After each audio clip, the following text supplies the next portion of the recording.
अब देखते हैं प्रोडक्ट ऑफ एरे कैसे निकाल सकते हैं, सिर्फ और सिर्फ जो करंट एलिमेंट है उसको छोड़ के।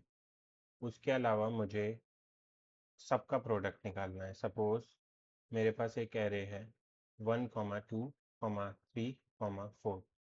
ठीक है, अगर एक मेरा एरे का करंट पॉइंटर 1 पे है तो मुझे बाकी तीन का प्रोडक्ट निकालना है, 2 × 3 × 4, सिर्फ 1 को छोड़ के। तो सबसे पहले ब्रूट फोर्स मेथड से देखते हैं।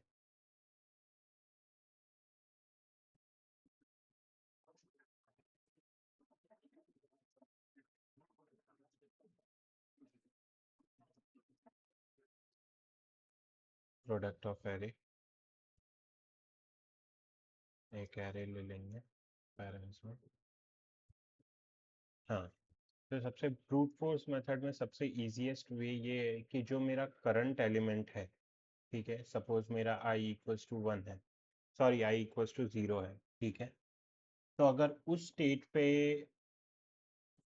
है तो लाइक मुझे वो स्पेसिफिक को छोड़ के मुझे बाकी सबको मल्टीप्लाई करना है।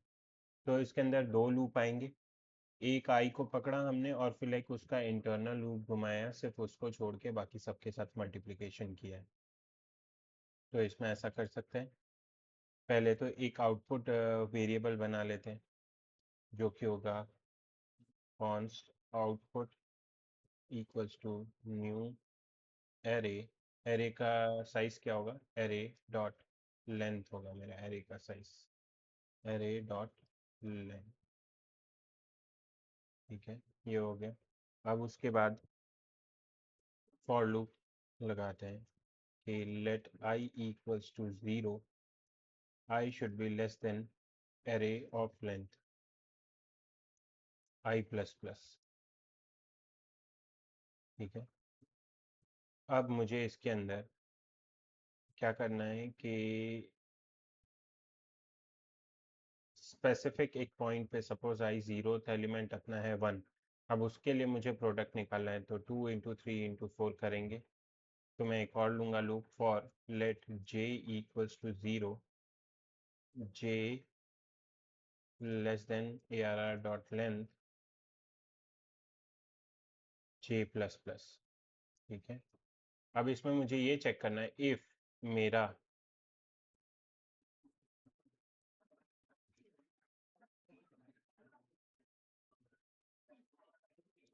i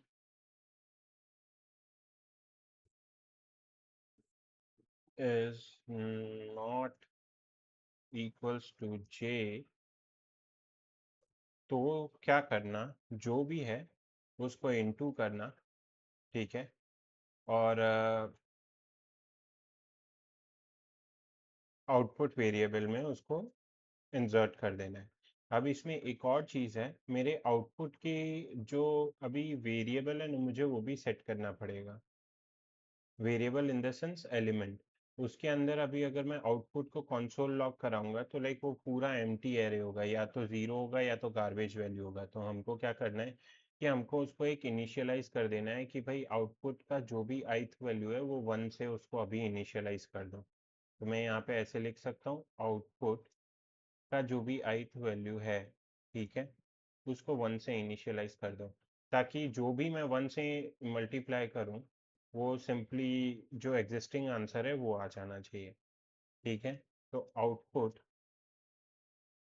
ऑफ क्या करेंगे यहाँ पे, आई। ठीक है, क्योंकि मुझे आई में स्टोर कराना है। Output of I into equals to output, sorry यहाँ पे आ जाएगा जे, तो ये हो जाएगा एरे ऑफ जे। और उसके बाद ये होने के बाद मुझे सिंपली रिटर्न कर देना है। मुझे क्या रिटर्न करना है, आउटपुट रिटर्न करना है, रिटर्न आउटपुट। अब मैं एक बार ट्राई करता हूँ, यहाँ पे इसको कॉल करते हैं console.log product of array. Product of array में मैं दूंगा 1, 2, 3, 4। आ गया आंसर हमारा 24, 12, 8, 6, प्रोडक्ट ऑफ एरे। तो इस तरीके से हम ब्रूट फ़ोर्स मेथड से हम ये कर सकते हैं।